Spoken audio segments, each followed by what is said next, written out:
If you have ever noticed that your mind only truly turns on when the rest of the house has gone to sleep, you probably know the exact feeling. The daytime feels loud, heavy with expectations, and oddly frantic. But midnight feels completely different. Midnight feels like it belongs entirely to you. People who do this often don't realize why they do it. They tell themselves they are just natural procrastinators. They think their circadian rhythm is simply broken, or that they just have terrible time management skills. But preferring the night isn't just a biological quirk or a bad habit. It doesn't look like a big deal on the surface, but it says much more about how you process the world and what you desperately need to feel safe than you might think. Look at how you naturally operate during the day. An email comes in, a phone rings, someone asks a quick question, a car drives by outside.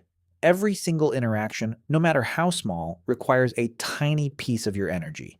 You spend the daylight hours unconsciously bracing yourself against the sheer volume of the world. So, you push your real work, your creative work, or even just your deep thinking to the late hours. You sit at your desk at 1 in the morning, the house is completely silent, the only light is the soft glow of your screen, and suddenly, the mental fog lifts. You can finally focus. The quiet anxiety that hummed in the background all day completely evaporates. Most people label this as poor discipline. But look closer. What actually changes at night?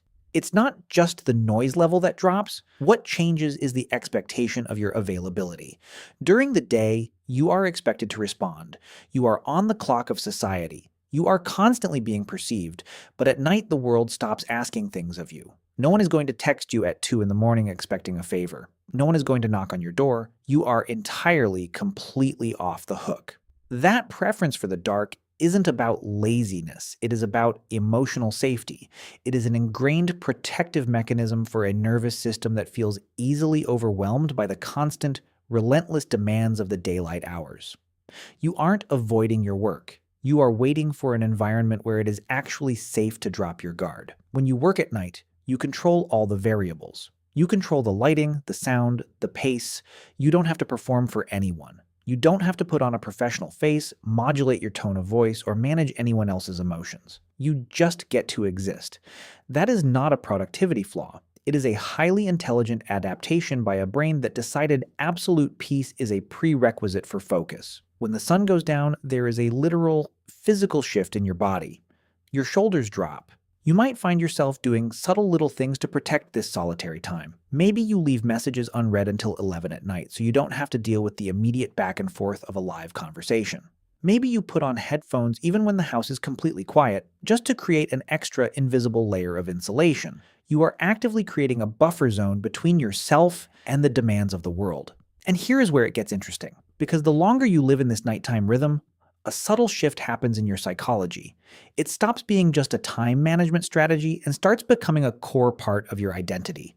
You start to associate the daylight with performance and the night with authenticity. But the real reason isn't what most people think. It's not about confidence or focus, it's about control. Think about the perfectionist aspect of this.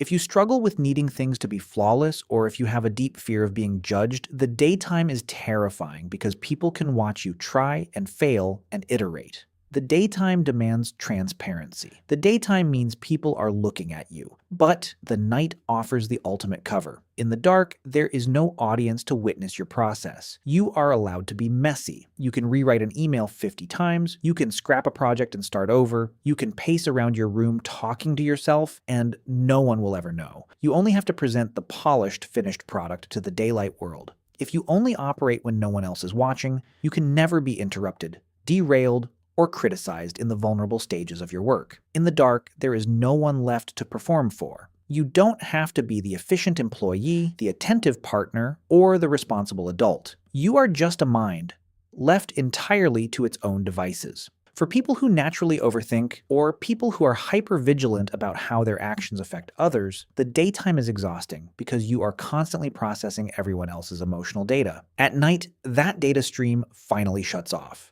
The sensory reduction is profound. You finally have the psychological bandwidth to hear your own thoughts.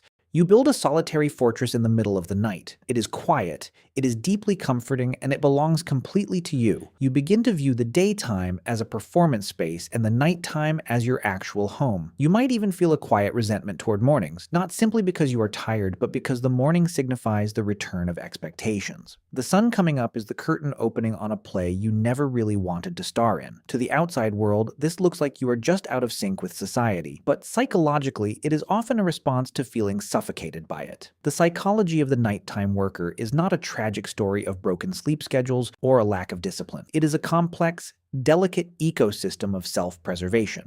It is the result of a mind that has learned to carve out its own absolute sanctuary in the hours that the rest of the world discards.